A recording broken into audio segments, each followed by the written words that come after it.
বয়স্ক একজন সাহাবী ছিল যার নাম ছিল হযরত সালমান ফারসি রাদিয়াল্লাহু তাআলা আনহু। নাম বুঝি শুনেন নাই? নাম কি? হযরত সালমান ফারসি রাদিয়াল্লাহু তাআলা আনহু।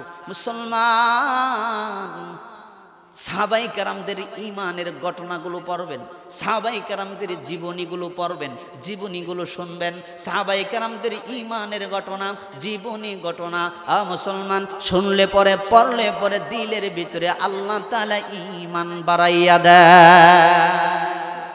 সালমান ফারসি বয়স্ক সাহাবী মুসলমান, বহুদূর বাড়ি ছিল রে সালমান ফারসি, ইরান দেশে বাড়ি ছিল।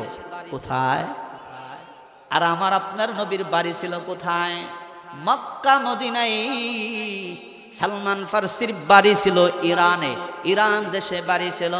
মুসলমান সালমান ফারসির বাবা ছিল আগুনের পূজারী। বলেন কিসের পূজারী?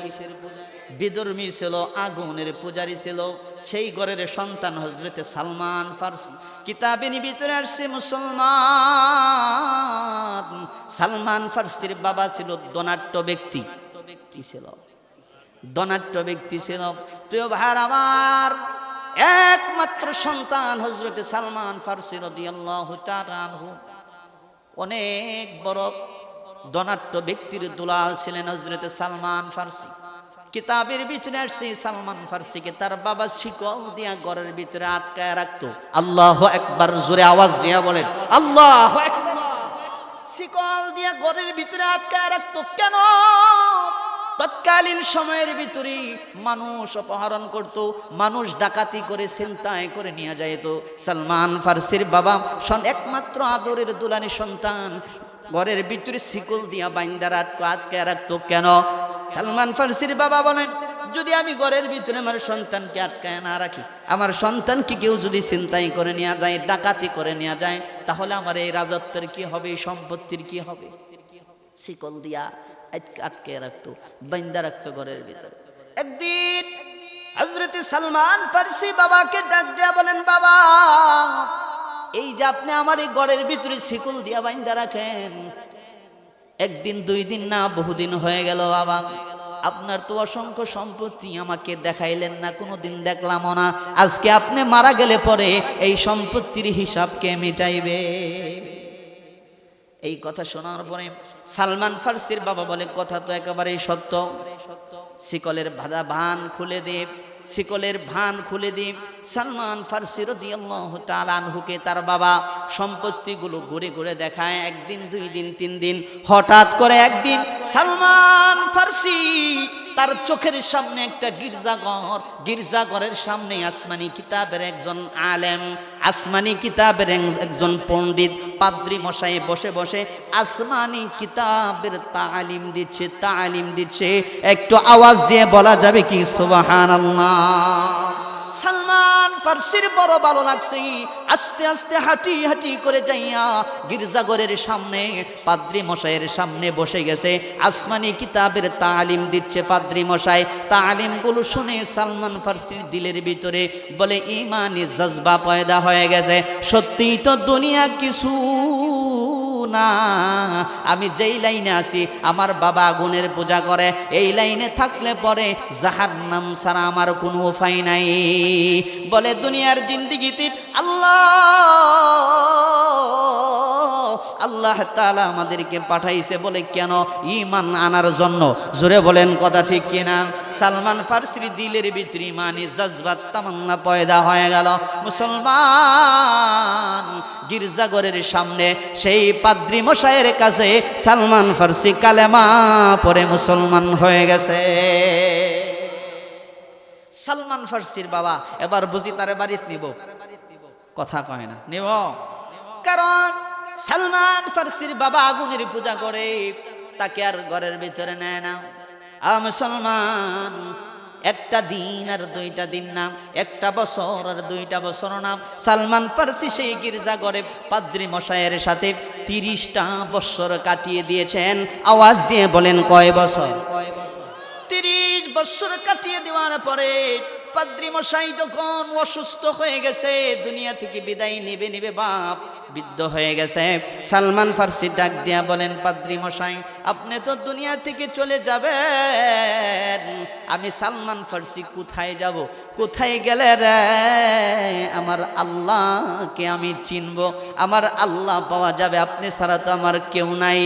পাদ্রী মশাই ডাক দিয়া বলেন, সালমান, সে তার আরেকটা বন্ধুর খবর দিয়া দিল, আরেকটা পাদ্রী মশাইয়ের খবর দিয়া গেল, আমার চিঠি তার কাছে নিয়ে যাবা রে, আমার বার্তা তার কাছে পৌঁছায় দেবা, যায় বলবা ওই পাদ্রী মশাই আমাকে আপনার কাছে পাঠাইছে। সংক্ষিপ্ত আকারে বলতেছি মুসলমান, সালমান ফার্সি এই প্রথম পাদ্রী মশাই দুনিয়া থেকে বিদায় হয়ে যাওয়ার পরে দ্বিতীয় পাদ্রী মশাইয়ের কাছে চলে গেছে, তার পরিচয় বর্ণনা করে দিয়েছে। আরো 30টা বছর দ্বিতীয় পাদ্রী মশাইয়ের সাথে কেটে দিয়েছে গির্জায় হযরত সালমান ফার্সি, সুবহানাল্লাহ, আওয়াজ দিয়ে বলেন। সেই পাদ্রী মশাই যখন দুনিয়া থেকে বিদায় হয়ে যাবে রে, সালমান ফার্সি ডাক দিয়া বলেন, আপনি তো অসুস্থ হয়ে গেছেন, মনে হয় দুনিয়া থেকে যদি চলে যান আমি সালমান ফার্সির কি হবে? কোথায় যাব রে? কোথায় গেলে রে আমার আল্লাহকে পাবো, আমার আল্লাহকে পাওয়া যাবে, আমাকে একটু বলে দেন। সেই পাদ্রী মশাই ডাক দিয়া বলেন, সালমান, আমার জানা মতে আর কোনো পাদ্রী নাই, তবে আমি তোমাকে একটা সুসংবাদ জানায়া দেয়, ও সালমান, তাওরাত, ইনজিল, জাবুর কিতাবের ভাষ্য অনুযায়ী আখিরি জামানার নবী মুহাম্মদুর রাসূলুল্লাহ সাল্লাল্লাহু আলাইহি ওয়াসাল্লাম দুনিয়ার জমিনে তাশরিফ এনেছে। এই জোরে বলেন সুবহানাল্লাহ। সালমান ফার্সি ডাক দিয়া বলেন, পাদ্রী মশাই বলেন তো, সেই আল্লাহর হাবিব আখিরি জামানার নবী মুহাম্মদুর রাসূলুল্লাহ সাল্লাল্লাহু আলাইহি সাল্লামকে আমি কোথায় গেলে পাবো, কিভাবে চিনব গো? মুহাম্মদুর রাসূলুল্লাহকে কেমন করে আমি চিনব? কোনো নিদর্শন আছে নাকি? সুবহানাল্লাহ। পাদ্রী মশাই ডাক দিয়া বলেন, সালমান, সেই নবীকে চিনার জন্য আমি 3টা নিদর্শন তোমাকে বলে দিতে পারি, একবার আওয়াজ দিয়া বলেন কয়টা? হয় নাই, জোরে জোরে যুবক ভাইরা, কয়টা? 3টি নিদর্শন আমি বলে দিতে পারি রে। সেই নবীকে তুমি পাইবা সেই জায়গায়, যেই জায়গায় খেজুরের বাগান অনেক বেশি। দ্বিতীয় নাম্বার নিদর্শন হলো রে, সেই নবী কোনোদিন সদকা গ্রহণ করে না রে, হাদিয়া গ্রহণ করে। আর তৃতীয় নাম্বার নিদর্শন হলো, সেই নবীকে তুমি চিনবা, সেই নবীর ডান কাঁধে বলে মোহরে নবুয়তের সামানা, নিশানাটা পাইবা। জোরে বলেন সুবহানাল্লাহ। কয়টা নিদর্শন? 3টি নিদর্শন তোমাকে বলে দিলাম। 1 নাম্বার নিদর্শন কি? আওয়াজ দিয়া বলেন। আপনি কোন মনোযোগ কেমন আছে বোঝার জন্য কইলাম আর কি। বলেন, প্রথম নাম্বার নিদর্শন কি? খেজুরের বাগান যেখানে বেশি সেখানে তুমি পাইবারে আখিরি জামানার নবী মুহাম্মদুর রাসূলুল্লাহ সাল্লাল্লাহু আলাইহি। প্রিয় ভাই আমার, হযরত সালমান ফার্সি রাদিয়াল্লাহু তাআলা আনহু হাঁটি হাঁটি করে ছুটলেন। ইরান শহর হয়ে, ইরাক হয়ে যখন আসতেছিলেন, হঠাৎ করে মুসলমান ডাকাতির দল আক্রমণ করে সালমান ফার্সিকে অ্যারেস্ট করেছে, বলে বাজারে নিয়ে গেছে বেচার জন্য। তৎকালীন সময়ের ভিতরে মানুষের বেচা কেনা হইতো, কি হয়তো? আওয়াজ দিয়া বলে। মানুষ বেচা কেনা হইতো, মানুষ বেচা কেনা। যুবক মানুষের দাম থাকতো বেশি, আর বৃদ্ধ বাবাদের দাম থাকতো কম। এখনো সমাজে আছে না নাই? এই কথা কয় না, আছে কিনা? বৃদ্ধ মানুষ যদি কামলা দিবার যায়, ময়মনসিংহের ভাষা কামলা কয়, আপনাদের ভাষা কি কয়? কামলা। কামলা দিবার গেলে যুবকদের দিকে খালি তাকায় থাকবো মালিক, হ্যাঁ এইটা শক্তিশালী, এটা কাম বেশি করা হবে। আর মুরব্বী যেটা ওই তো না, ঠিক কিনা বলেন? বুড়া হয়ে গেছে গা, ঠিক না? তৎকালীন সময়ের ভিতরে মানুষের বেচা কিনা হইতো, ডাকাত দলেরা আক্রমণ করে বাজারে নিয়ে গেছে বেচানোর জন্য। সারাটা দিন চলে যায় রে। সালমান ফার্সি বৃদ্ধ মানুষ, দাড়িগুলো পাকা। মুসলমান, একটা মানুষও বৃদ্ধ মানুষের দাম জেগায় না, একটা মানুষও তার দাম জেগায় না। হঠাৎ করে সূর্য যখন অস্ত যাচ্ছে রে, মদিনা থেকে একজন ইহুদি আসছে মানুষ ক্রয় করার জন্য। সুবহানাল্লাহ। কোথা থেকে আসছে? মদিনা থেকে একজন ইহুদি মানুষ ক্রয় করার জন্য আসছে। হঠাৎ করে রে তার নজর হযরতে সালমান ফার্সির উপরে পড়ছে। আমার মনে হয় এটা আল্লাহ তাআলার কুদরত। আই জোরে কোন কথা ঠিক কিনা? সালমান ফার্সির দিকে ডাকাত দলকে জিজ্ঞাসা করে, বেচবানি? বলে হ্যাঁ, বেচার জন্যই তো আসছি, তবে সকাল থেকে সন্ধ্যা পর্যন্ত 1 টাকাও দাম কেউ করে। কত দিবা? তুমি যা দিবা তাই, তুমি যা দিবা তাই। কারণ কেউ জিজ্ঞাসাই করে না। বুড়া মানুষের আইনা আরো বিপদে উঠছি। মুসলমান ভাইয়ার আমার, সালমান ফার্সি রাদিয়াল্লাহু তাআলা আনহুকে অল্প টাকায় বিক্রি করে দিল। আস্তে আস্তে করে মদিনায় নিয়ে আসছে। ভাইয়ার আমার, ওই ইহুদির খেজুরের বাগান ছিল অনেক বেশি। সুবহানাল্লাহ কর্নারে। সালমান ফার্সি বৃদ্ধ মানুষ, ইহুদি ডাক দিয়া বলেন, সালমান, তোমার গায়ে শক্তি অনেক কম, বুড়া হয়ে গেছো, বাড়ি কাজ তুমি করতে পারবা না। ও সালমান, তোমার এই খেজুরের বাগানের কাজে লাগাইয়া দিলাম, অন্য কোনো জায়গায় দিলাম না। কেন তুমি বাড়ি কাজ করতে পারবা না? এই খেজুরের বাগান দেখাশোনা করবা, এই খেজুরের বাগান পরিচর্যা করবা, এই খেজুরের বাগান হইছে তোমার আন্ডারে। সুবহানাল্লাহ বলেন।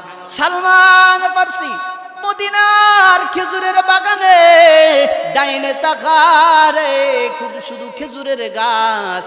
বামের তাকায় খেজুরের বাগান, পিছনে তাকায় খেজুরের বাগান, সামনের দিকে তাকায় শুধু বাগান আর বাগান।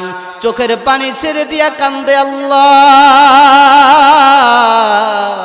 এই তো বুঝি রে আমার নবী আখিরি জামানার পয়গম্বর মুহাম্মদুর রাসূলুল্লাহ সাল্লাল্লাহু আলাইহি সাল্লামকে মনে হয় আমি পেয়ে গেছি। কারণ আমার গুরু পাদ্রী মশাই আমাকে বলেছিল, রে প্রথম নাম্বার নিদর্শন তুমি দেখবা, যেই জায়গায় খেজুরের বাগান বেশি সেই জায়গায় তুমি নবী তালাশ করবা। এই জোরে বলেন সুবহানাল্লাহ। প্রিয় ভাইরা আমার, সালমান ফার্সি রাদিয়াল্লাহু তাআলা আনহু খেজুরের বাগান উঠে ওই খেজুরের বাগানের মাথায় কাজ করে ইহুদির ছেলে আর তার বন্ধু। বলে খেজুরের বাগান, খেজুরের গাছের নিচ দিয়া হাইটা হাইটা যায়। বন্ধু আরেক বন্ধুকে জিজ্ঞাসা করে, বন্ধু শুনছনি আমাদের মদিনায় নাকি মক্কা থেকে হিজরত করে একজন নবী আইছে, নিজের নবী দাবি করে, যার বাবার নাম আব্দুল্লাহ, যার মায়ের নাম আমেনা, যার নাম হলো মুহাম্মাদুর রাসূলুল্লাহ। এই জোরে আওয়াজ দিয়ে বলেন সাল্লাল্লাহু আলাইহি ওয়াসাল্লাম। আমি জারি প্রেমে পাগল সে তো মদিনা, আমি জারি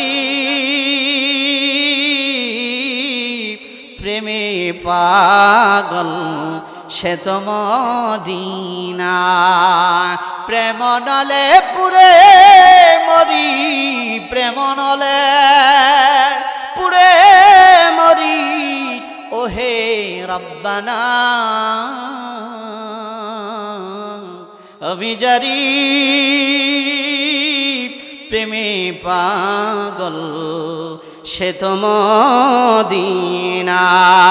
জোরে বলেন মারহাবা। সালমান ফার্সি গাছের আগা থেকে শুনে রে কে যেন বাগানের ভিতরে থেকে যায় আর বলে বলে যায়, বন্ধু শুনছনি আমাদের মদিনায় নাকি মক্কা থেকে হিজরত করে একজন নবী আসছে, যার নাম হলো মুহাম্মাদুর রাসূলুল্লাহ। সালমান ফার্সির মুখে হাসি, চোখের ভিতরে পানি। গাছ থেকে নেমে ইহুদি মালিককে ডাক দিয়ে বলেন, মালিক দিবানি রে একটু সময় যদি দাও, মদিনার বাজার থেকে একটু ঘোরাঘুরি করে আসতে চাই। সুবহানাল্লাহ। তার টার্গেট হলো রে আখিরি জামানার নবী মুহাম্মদুর রাসূলুল্লাহ সাল্লাল্লাহু আলাইহি সাল্লামের কাছে যাইবে। সুবহানাল্লাহ। প্রিয় ভাইয়ার আমার, গাছ থেকে দুইটা খেজুর নিছে, একটা খেজুর পাকা আর একটা খেজুর কাঁচা। দুইটা খেজুর নিয়ে হাঁটি হাঁটি করে সালমান ফার্সি চললেন। কোথায় যাবে? বলে সাহাবী আইয়ুব আল আনসারী রাদিয়াল্লাহু তাআলা আনহুর বাড়িতে আল্লাহর হাবিব অবস্থান করতেছে। শুনছে আইয়ুব আল আনসারীর বাড়িতে নাকি মুহাম্মদুর রাসূলুল্লাহ সাল্লাল্লাহু আলাইহি সাল্লাম তাশরীফ এনেছে।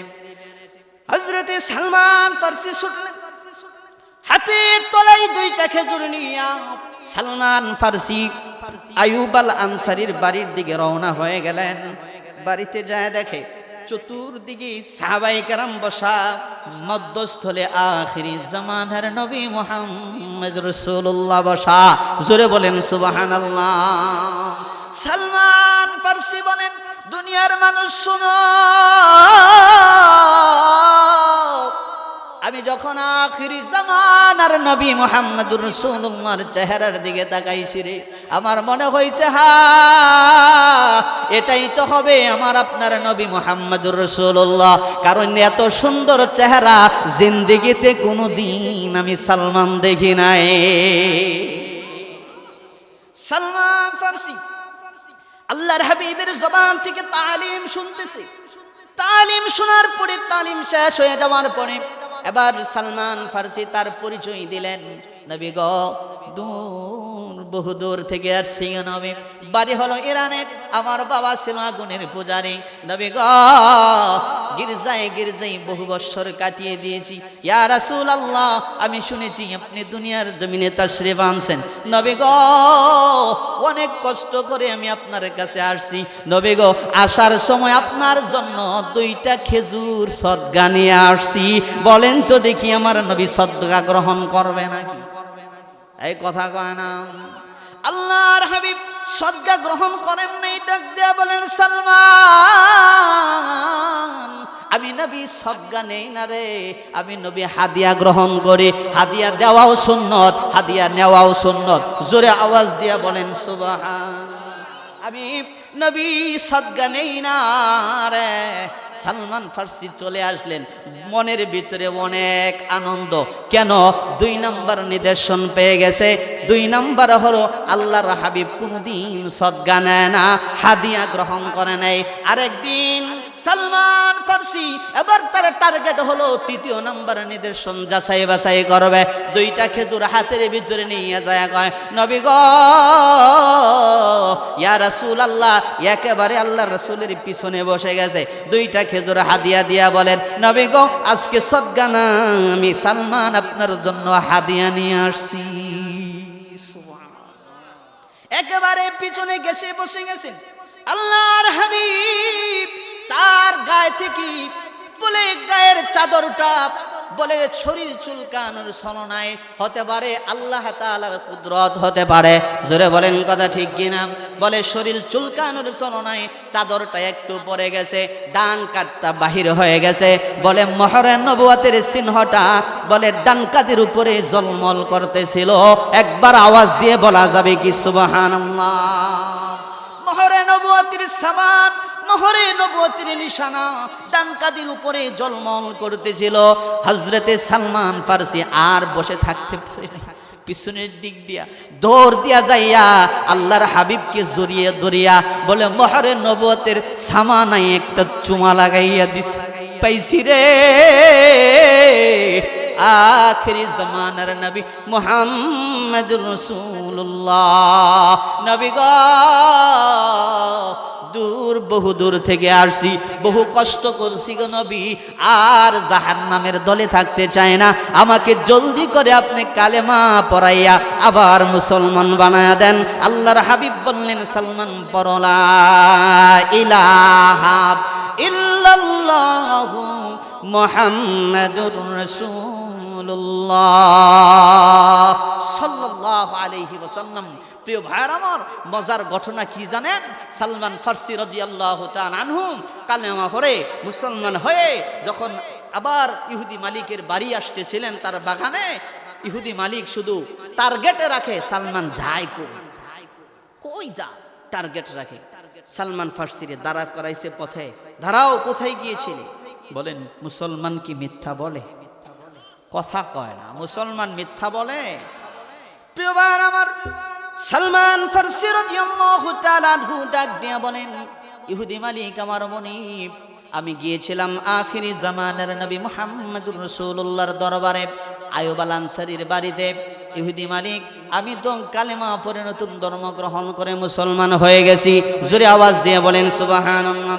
ইহুদি মালিক ডাক দিয়া বলেন, সালমান করলি কি? এই কালেমা পড়ার অপরাধে তোর কি শাস্তি হতে পারে তুই জানিস নাকি? সালমান ডাক দিয়া বলেন, মনিব, দুনিয়ার সমস্ত যাতনা, দুনিয়ার সমস্ত কষ্ট, দুনিয়ার সমস্ত অত্যাচার আমি সহ্য করতে পারবো রে, কিন্তু পরকালে জাহান্নাম সহ্য করতে পারবো না। একবার আওয়াজ দিয়ে বলেন সুবহানাল্লাহ। ইহুদি মালিক বৃদ্ধ বয়সে সালমান ফারসির গায়ে আঘাত করে মুসলমান। বৃদ্ধ মানুষ মারের আঘাত সহ্য করতে পারে না। একদিন আর 2 দিন না রে, দিনের পর দিন অত্যাচার, জুলুম অত্যাচার করতে লাগলেন। সালমান ফারসি নবীর দরবারে আয়েশা কান্দে। আল্লাহর হাবিব ডাক দিয়া বলেন, সালমান রে কান্দ কেন, কি হয়েছে? ডাক দিয়া বলেন, নবী গো, বৃদ্ধ হয়ে গেছি, ইয়া রাসূলুল্লাহ, মারের আঘাত আমি সহ্য করতে পারি না। সুবহানাল্লাহ, মারের আঘাত সহ্য করতে পারি না নবী গো। কালেমা পড়েও মুসলমান হওয়ার অপরাধে আমার মুনিব, আমার ইহুদি মালিক আমারে শুধু মারে আর মারে, আমার উপরে জুলুম অত্যাচার করে। আর রাসূলুল্লাহ, আল্লাহর হাবিব ডাক দিয়া বলেন, সালমান, তোমার ইহুদি মালিককে আজকে যায় বলবা কিসের বিনিময়ে তোমারে আজাদ দিতে পারে। সুবহানাল্লাহ বলেন, কিসের বিনিময়ে তোমার আজাদ দিবে? কিসের বিনিময়ে তোমার আজাদ দিতে পারে? শুধু এই কথাটা আমাকে আয়েশা বলবা। ইহুদি মালিকের কাছে সালমান ফারসি যায় বলেন, ও মালিক, আমার হাবিব বলেছেন কিসের বিনিময়ে আপনি আমাকে আজাদ দিতে পারেন? আমার হাবিবে কিবরিয়া মুহাম্মদুর রাসূলুল্লাহ আমাকে কিনে নেবে, বলেন কিসের বিনিময়ে আমাকে আজাদ দিবে? ইহুদি মালিক ডাক দিয়া বলেন, সালমান রে, 2টা শর্তের বিনিময়ে তোরে আমি আজাদ দিতে পারি। আওয়াজ দিয়া বলেন, শর্ত কয়টা? জোরে আওয়াজ দিয়া বলেন। 2টা শর্তের বিনিময়ে আমি ইহুদি তোরে আজাদ দিতে পারি রে। বলে কি শর্তের বিনিময়ে? এবার ইহুদি মালিক ডাক দিয়া বলেন, সালমান রে, 400 খেজুরের গাছ রোপণ করে দেওয়া লাগবে। আওয়াজ দিয়া বলেন, 400 খেজুরের গাছ রোপণ করে দেওয়া লাগবে। 1 বছরের মাথায় প্রত্যেকটা খেজুরের গাছে খেজুর ধরা লাগবে। একটা গাছ মারা গেলে শর্ত বাতিল। একটা খেজুরের মাথা, খেজুর গাছের মাথায় যদি খেজুর না ধরে রে, তাহলে শর্ত বাতিল। বলেন তো দেখি, শর্তটা সহজ না কঠিন? 400 খেজুরের গাছ, প্রত্যেকটা খেজুরের গাছের মাথায় খেজুর ধরা লাগবে। একটা মারা গেলে শর্ত বাতিল হয়ে যাবে। একটা খেজুর গাছে খেজুর না ধরলে পরে শর্ত বাতিল হয়ে যাবে। শর্তটা সহজ না কঠিন?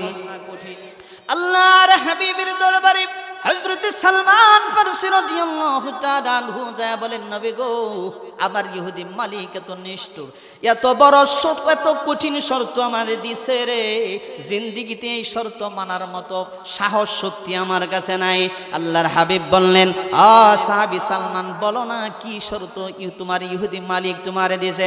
সালমান ফারসি বলেন, নবী গো, 400 খেজুরের গাছ রোপণ করে দেওয়া লাগবে। একটা মারা গেলেও শর্ত বাতিল হয়ে যাবে। 400 খেজুরের গাছের মাথায় খেজুর ধরা লাগবে। একটা তো খেজুর না ধরলে পরে শর্ত বাতিল হয়ে যাবে। আল্লাহর হাবিব বললেন, সাহাবী, তোমার ইহুদি মালিককে আজকে যায় বলবা তুমি এই শর্তে রাজি। এই জোরে আওয়াজ দিয়ে বলেন সুবহানাল্লাহ। প্রিয় ভাই আমার, সালমান ফারসি রাদিয়াল্লাহু তাআলা আনহু বলেন, নবী গো, এটা কিভাবে সম্ভব?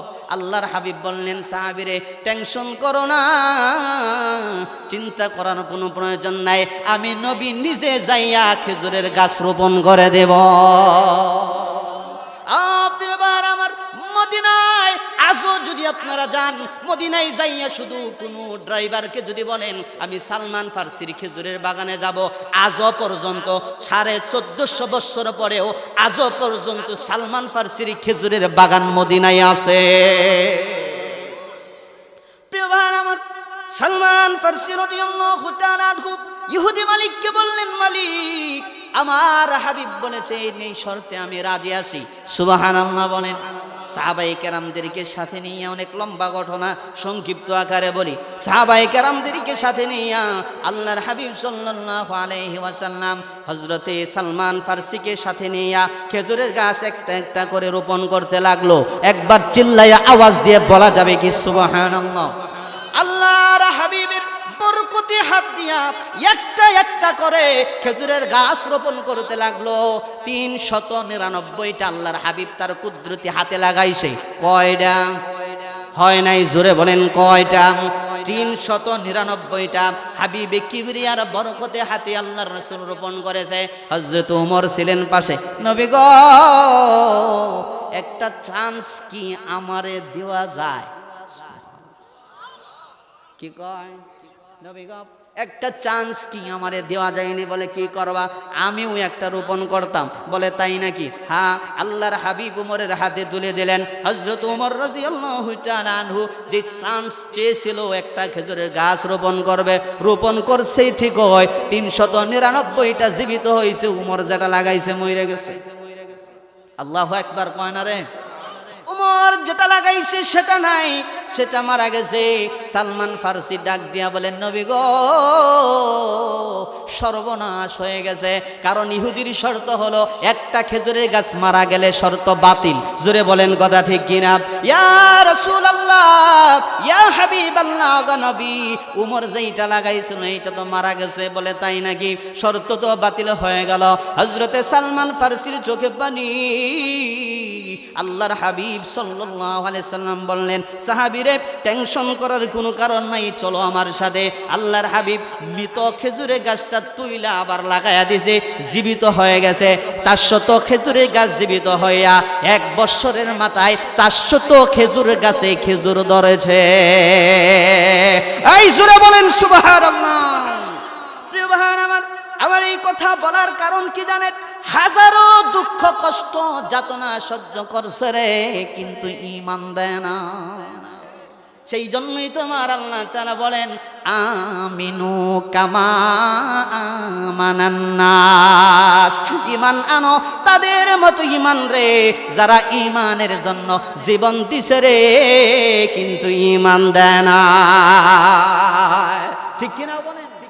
আর আজকে যদি আমাদের ইমানের এতই দুর্বলতা যদি বলা হয়, ঢাকা গুলশানে 5 তলা বিল্ডিং এর মালিক তোমারে বানায় দেওয়া হবে, ইমানটা ছেড়ে দাও, আমরা যে জাতের মুসলমান মনে হয় রাজি আছি। এই কথা বলেন ঠিক কিনা?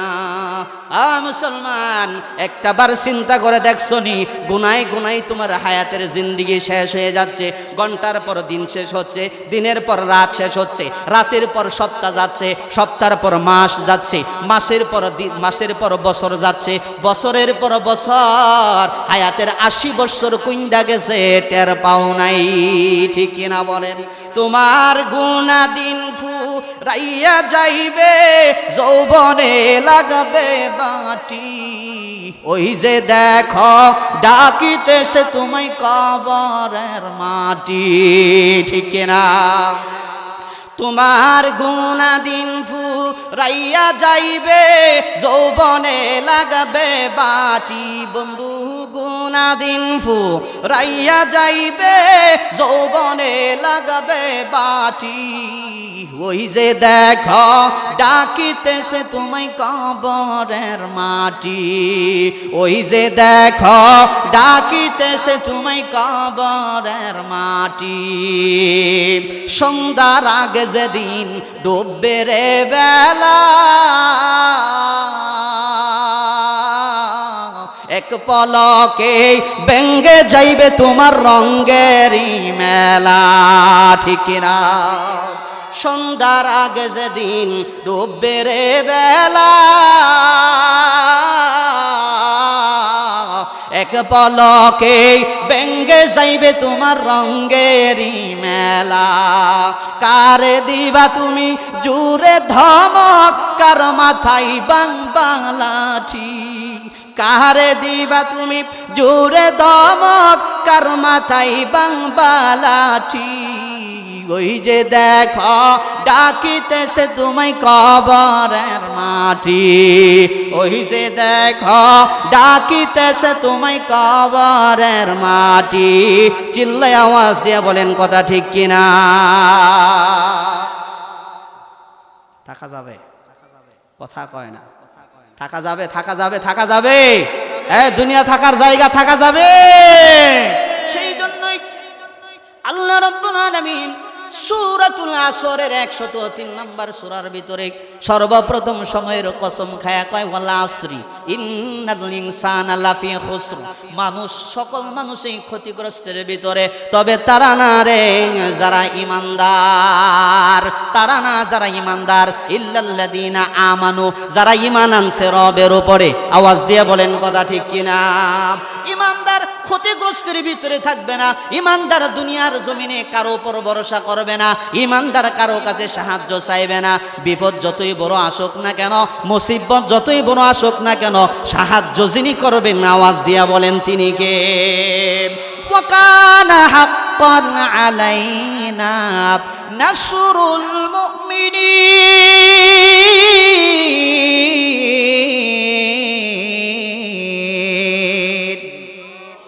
আল্লাহ তাআলা বলেন ঈমানদারদেরকে সাহায্য করা, মুমিন বান্দাদেরকে সাহায্য করা আমি আল্লাহর উপর ওয়াজিব হয়ে যায়। তাহলে ঈমানদার যারা, তারা কি ক্ষতিগ্রস্তের ভিতরে পড়বে? জোরে বলেন পড়বে? আমরা কি ক্ষতিগ্রস্তের ভিতরে থাকবার চাই? আমরা কি মরণের সময় কঠিন যন্ত্রণায় যাইতে চাই? আমরা কি কবরের আযাব সহ্য করতে পারবো? কবরে কি আমরা ক্ষতিগ্রস্তের ভিতরে পড়তে চাই? হাসরের ময়দানে কি ক্ষতিগ্রস্তের ভিতরে পড়তে চাই? আমরা কি জাহান্নামে থাকবার চাই? তাহলে আমাদেরকে ঈমান আনতে হবে, কারণ যারা ঈমানদার তাদের কোনো টেনশন নেই, কোনো চিন্তা নেই, তারা ক্ষতিগ্রস্তের ভিতরেও পড়বে না। বলছে কে? প্রিয় ভাইরা আমার, এটা হলো এক নাম্বার। দুই নাম্বার হলো আল্লাহ সুবহানাহু ওয়া তাআলা বলেন ওয়া আমিলুস সলিহাত। দুই নাম্বার হলো যারা নেক আমল করবে। দুই নাম্বার কি? যারা নেক আমল করবে রে, তারাও ক্ষতিগ্রস্তের ভিতরে পড়বে না। জোরে বলেন সুবহানাল্লাহ। যারা নেক আমল করবে, ঈমান আনার পরে নেক আমল করবে, কিন্তু নেক আমলটা শিরক মুক্ত হওয়া লাগবে, ঈমানটা শিরক মুক্ত হওয়া লাগবে। জোরে বলেন কথা ঠিক কিনা? শিরক মুক্ত, কি মুক্ত? শিরক মুক্ত। কিন্তু আজকে আমাদের ভিতরে ঈমানের বেজাল আছে না নাই? শিরক যুক্ত ঈমান আছে না নাই? শিরক যুক্ত আমল, জোরে বলেন আছে না নাই? ঈমানের ভিতরে শিরক থাকার কারণে আমলে মজা লাগে। ঈমান আছে কিন্তু ঈমানের ভিতরে শিরক থাকার কারণে বেপরদা, ঈমানের ভিতরে বেজাল থাকার কারণে বেপরদা, ঈমানের ভিতরে বেজাল থাকার কারণে সুদ, ঈমানের সাথে ঈমানে বেজাল থাকার কারণে ঘুষ, ঈমানে বেজাল থাকার কারণে জবানে মিথ্যা, ঈমানে বেজাল থাকার কারণে রে মসজিদ থেকে আল্লাহু আকবারের ধ্বনি আসে, নামাজ মজা লাগে না। এই কথা কয় ঠিক কিনা? কিন্তু যারা ঈমানদার, যারা মুমিন, আজান হয়ে যাওয়ার পরে তারা দোকানে চাষ্টলে বসে থাকবে। আজানের ধ্বনি যদি বাজে অন্তরে, বসে থাকা যায় কি গো? বসে থাকা যায়? বলেন ঠিক কিনা? আজানের ধ্বনি যদি বাজে অন্তরে, বসে থাকা যায় কি গো? বসে থাকা যায়। খোদার প্রেমে যেন এই মন হারায়, আজানের ধ্বনি যদি বাজে অন্তরে, বসে থাকা যায় কি গো? বসে থাকা যায়। খাঁটি মুমিন আল্লাহু আকবারের আজান আসার পরে কোনো দিন চাষ্টলে বসে থাকবে? কথা কয় না? থাকবে। প্রিয় ভাই আমার, এটা হলো দুই নাম্বার, ওয়া আমিলুস সলিহাত। এটা হলো দুই নাম্বার। প্রিয় ভাই, একটা কথা দিলের কান লাগায় ভালো করে শোনা লাগবে। আমরা মনে করি নামাজি শুধু আমলে সলিহাত, ঠিক কিনা বলেন? এটাই মনে হয়, এটাই ভাবি, নামাজ পড়লেই মনে হয় আমলে সলিহাত হয়ে গেল। না না, শুধু নামাজ আমলে সলিহ কেন, মুস্কি হাসি দিয়া আরেকটা ভাইয়ের সাথে কথা বলাও আমলে সলিহ। কথা কয় ঠিক কিনা? প্রিয় ভাই আমার, আমলে সলিহ এক নাম্বার হলো পিউরিটি ইমান, সিউরিটি ইমান, যে ইমানের ভিতরে ভেজাল থাকবে না। দুই নাম্বার হলো সিউরিটি আমল, যে আমলের ভিতরে ভেজাল থাকবে না। ইয়্যাকা না'বুদু ওয়া ইয়্যাকা নাস্তাঈন। আল্লাহু আকবার বলে মসজিদে নামাজে দাঁড়িয়ে যাওয়ার পরে সূরাতুল ফাতিহার ভিতরে আমরা পড়ি কি পড়ি না? ইয়্যাকা না'বুদু ওয়া ইয়্যাকা নাস্তাঈন। আল্লাহ তোমার কাছে সাহায্য চাই, আল্লাহ তোমার কাছে সাহায্য চাই, তোমার ইবাদত করি, তোমার কাছে সাহায্য চাই, বলি কি বলি না? কিন্তু আল্লাহ তাআলার কাছে সাহায্য চাওয়ার পরে এমন মুসলমান আছে মাজারে সেজদা দেয়। কথা কয় ঠিক কিনা? বলে আমার মরণকালে ডুলবাসি বাজাইও তরিকার ভাইও, আমার মরণকালে ডুলবাসি বাজাইও, আছে না নাই? প্রিয় ভাই আমার, মানুষ মরণকালে ঈমান নিয়ে যাইতে চায়, আছে না নাই? বলে সারাটা জিন্দেগি যদি নেক আমল নাও করে থাকে, একজন মুসলমান মরণকালে ঈমান নিয়ে যাবার চায়, মরণকালে জবানে কালেমা নিতে চায়। জোরে বলেন কথা ঠিক কিনা? কারণ ফেরাউনের দিকে যদি আপনি তাকান, নীল নদে চুবাইয়া চুবাইয়া আল্লাহ তাআলা তারে দুনিয়া থেকে বিদায় করে দিয়েছে। হায়াতের পুরা জিন্দেগি মুসলমানরে কষ্ট দিয়েছে। মুসা কালিমুল্লাহকে বছরের পর বছর, শতাব্দীর পর শতাব্দী মুসা কালিমুল্লাহকে কষ্ট দেওয়ার পরে নীল নদে আল্লাহ তাআলা তারে যখন চুবাইয়া চুবাইয়া মারতেছিল, এবার ফেরাউন ডাক দিয়ে বলেন, আল্লাহ আমি ঈমান আনলাম। নাউযুবিল্লাহ কয় না, কি করছে? আমানতু আন্নাহু লা ইলাহা ইল্লাল্লাযী আমানাত বিহি বানু ইসরাঈল, আমি ঈমান আনলাম। ফেরাউন কিন্তু মরণের সময় ঈমান আনতে চাইছিল। আল্লাহ বলেন না না, আর কাজ হবে। তাহলে অনেক মানুষ আছে যারা মরণের সময় সারা জিন্দেগি নামাজ না পড়লেও, অল্পও যদি পড়ে থাকে, আমলে সলিহের গারতি থাকলেও বলে মরণের সময় কালেমা জবানে নিতে চায়, ঠিক কিনা? কিন্তু কিছু আমাদের মুসলমানদের ভিতরে এমন কিছু বাটফার আছে যারা মরণকালে ডোলের বাড়িও খাইতে চায়। কথা বলেন ঠিক কিনা? সেজন্যই প্রিয় ভাইয়ার আমার, আমলে সলিহ সাহাবায়ে কেরামদের জিন্দেগির দিকে যদি আপনি তাকান, সাহাবায়ে কেরাম আমলে সলিহ কেমন করে করছে মুসলমান জানেন?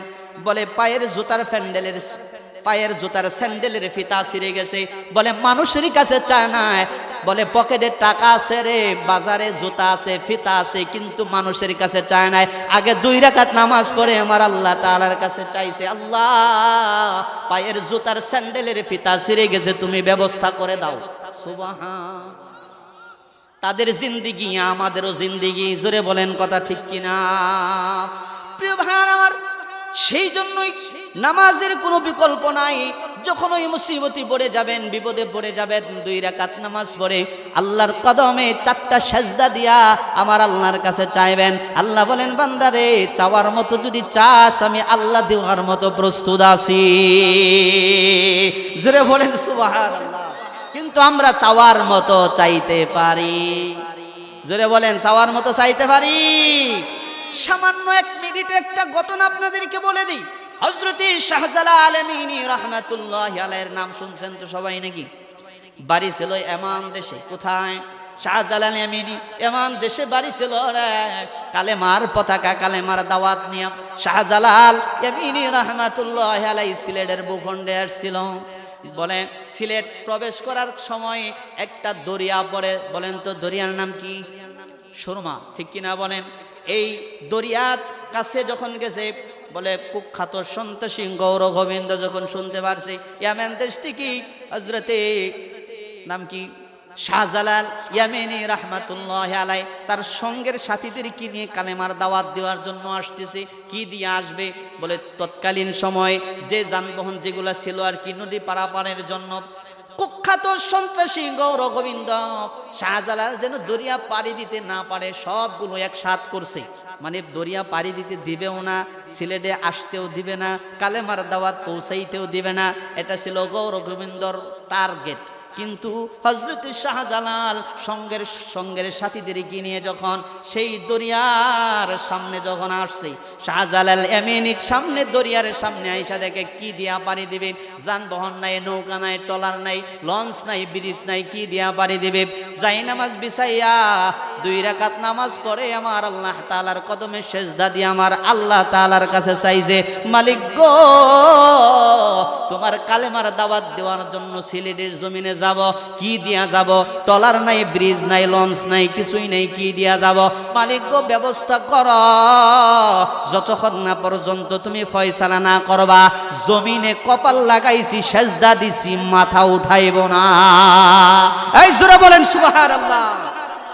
কেমন চাওয়া ছিল তাদের, কপালটা জমিনে লাগায় দিছে মুসলমান। আল্লাহ যতক্ষণ না ফয়সালা না দিবারে জমিন থেকে মাথা উঠাইব না। আল্লাহ তাআলার পক্ষ থেকে হযরত শাহজালাল আমিনীর কানে কানে ইলহাম চলে আসলো, শাহজালাল মাথা উঠাও রে, মাথা উঠাও, টেনশন করার কোনো কারণ নাই, চিন্তা করার কোনো কারণ নাই, জায়নামাজটা পানির উপরে বিছায়া দাও, জায়নামাজের মাধ্যমে আমি আল্লাহ তাআলা দরিয়া পার করে দিব। জায়নামাজের মাধ্যমে দরিয়া পার হয়ে শাহজালাল ইয়ামিনী রাহমাতুল্লাহি আলাইহি সিলেটের ভূখণ্ডে কালেমার পতাকা উড্ডীন করছেন। সুবহানাল্লাহ আওয়াজ দিয়া বলেন। প্রিয় ভাই আমার, সেই জন্যই বিপদে পড়ে যাবেন, মুসিবতে পড়ে যাবেন, একমাত্র ডাকা লাগবে কাকে? আমরা ডাকতে পারবো তো ইনশাআল্লাহ? জোরে বলেন ইনশাআল্লাহ ডাকতে পারবো। বিপদে মুসিবতে যেথায় পড়ে যাই না কেন আল্লাহকে ডাক দিব, আল্লাহ আমাদের ডাকা সাড়া দিয়ে মুসিবত উদ্ধার করে দিবে। জোরে বলেন ইনশাআল্লাহ। এটা হলো 2 নাম্বার। 3 নাম্বার হলো সংক্ষিপ্ত আকারে বলি, ওয়াতাওয়াসাউ বিল হাক্কি ওয়াতাওয়াসাউ বিস সাবর। ওয়াতাওয়াসাউ বিল হাক্কি বলে যারা সত্য কথা বলে, সৎ পথে চলে, মুসলমান সদা সর্বদাই যারা সত্যের উপর লড়াই করে, বলে সত্য যারা করে, সত্যের পথে যারা থাকে, সত্যবাদী যারা, তাদেরকে সাপোর্ট দেওয়া, সত্য পথে চলা, হক কথা বলা। কে বলছেন? আওয়াজ দিয়ে বলেন, এই সুরে আওয়াজ দিয়ে বলেন কে? জবান থেকে মিথ্যা বলা যাবে না। যারা সত্য বলে, সত্য পথে চলে, সত্যের উপর নেয়, যারা সত্যের জন্য লড়াই করে, এদেরকে সাপোর্ট দেওয়া, সদা সর্বদাই সত্য কথা বলা, এরা ক্ষতিগ্রস্তের ভিতরে পড়বে না, এদেরকে আল্লাহ রাব্বুল আলামিন জান্নাত দান করে দিবে। জোরে বলেন সুবহানাল্লাহ। কথা বলতে গেলে অনেক লম্বা হয়ে যাবে। 4র্থ নাম্বার হলো ওয়াতাওয়াসাউ বিস সাবরি। সুবহানাল্লাহ বলেন সুবহানাল্লাহ। বলে যারা সবুর করে, মুসলমান নিজেও সবুর করবেন, অন্যকেও সবুরের উপদেশ দিবেন। প্রিয় ভাইরা আমার, ধৈর্য ধারণ করবেন। বিপদ যতই বড় আসুক না কেন, সবুর করলে পরে, ধৈর্য ধারণ করলে পরে বিপদ আপদ থেকে, মুসিবত থেকে আল্লাহ তাআলা হেফাজত করবে। জোরে বলেন কথা ঠিক কিনা? তাহলে আল্লাহ তাআলা সময়ের কসম করে বলেন সমস্ত মানুষ ক্ষতিগ্রস্তের ভিতরে, হা হা, তবে তারা না যারা ইমানদার, তারা না যারা নেক আমল করে, তারা না যারা সত্যের পথে চলে, সত্য কথা বলে, তারা না যারা সবুর করে, তারা না যারা সবুর করে, সবুরের উপদেশ মানুষদেরকে দেয়, আল্লাহ তাআলার কাছে সাহায্য কামনা করে, এই 4 শ্রেণীর ব্যক্তি ছাড়া সমস্ত মানুষগুলাই ক্ষতিগ্রস্তের ভিতরে। এবার আওয়াজ দিয়ে বলেন তো ভাই, আমরা কি ক্ষতিগ্রস্তের ভিতরে থাকবার চাই? জোরে আওয়াজ দিয়া বলেন চাই চাই।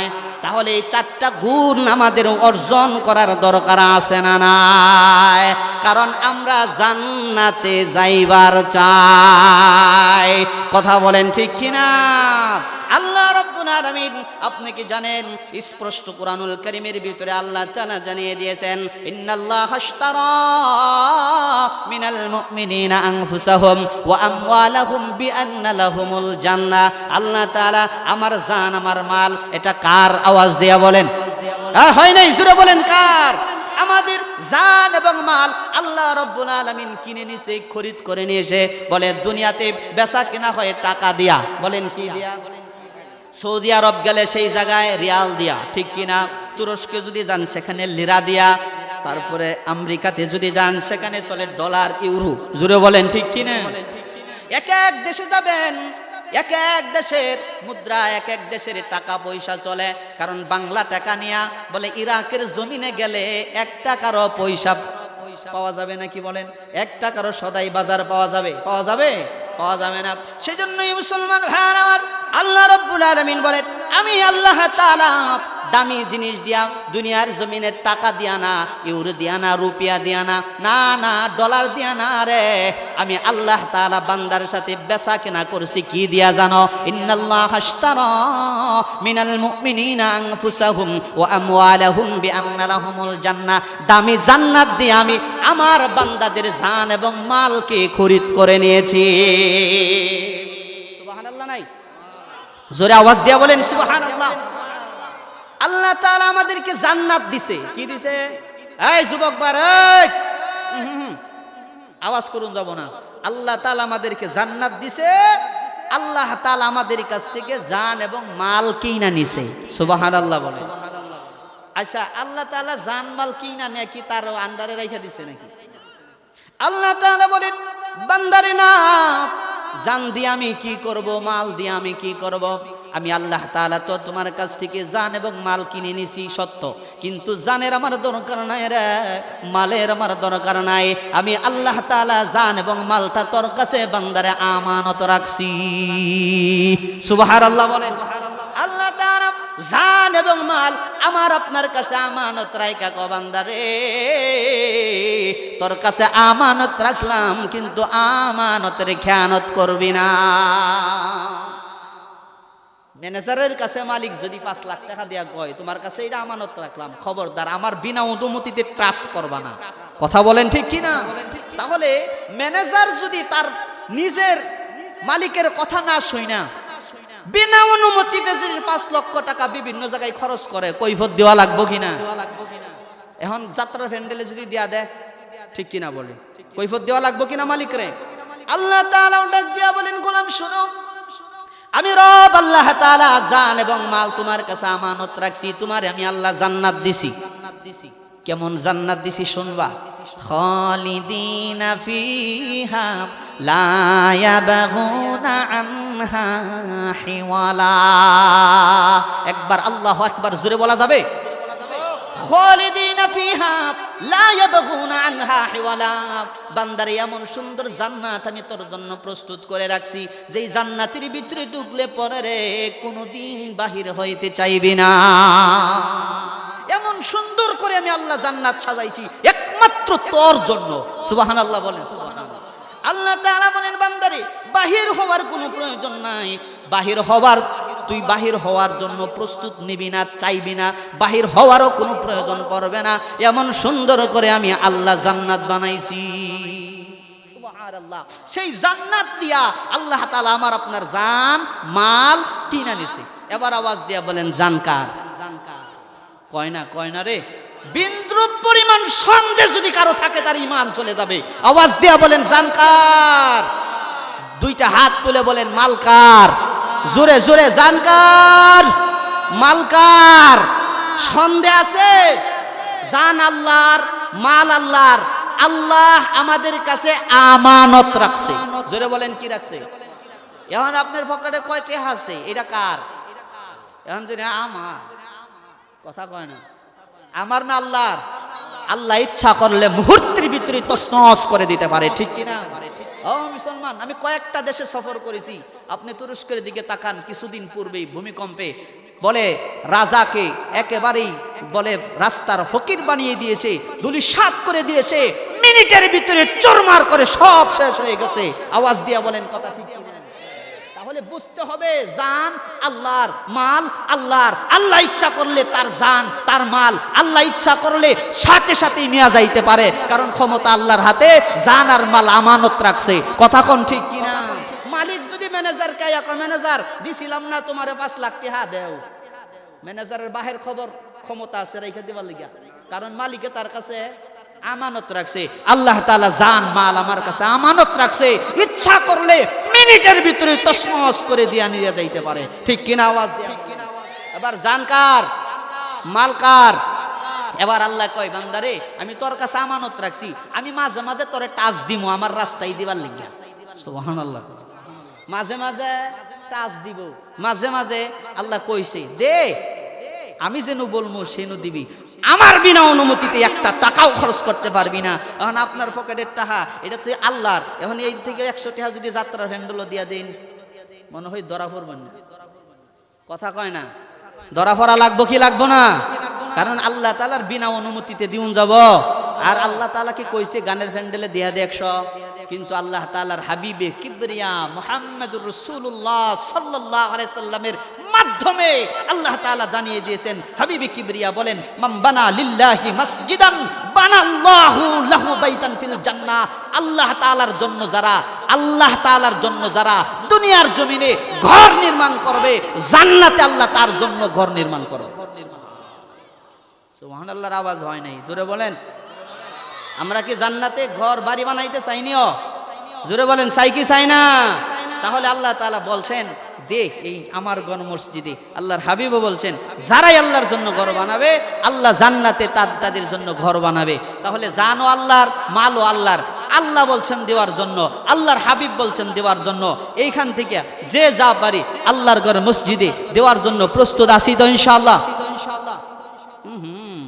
জোরে একটা করে হাত তুইলা বলেন, দিতে রাজি আছেন ইনশাআল্লাহ? ইনশাআল্লাহ। অল্প সময়, টাইম অনেক হয়ে গেছে, লাস্টে বিরিয়ানির আয়োজন আছে, খিচুড়ির আয়োজন আছে, অল্প সময় শুধু। আবার কোনোদিন কোনো টাইমে যদি সুযোগ হয় ইনশাআল্লাহ আমি আপনাদের সামনে আসবো। তারপরও 1.5 ঘন্টা হয়ে গেছে। কত?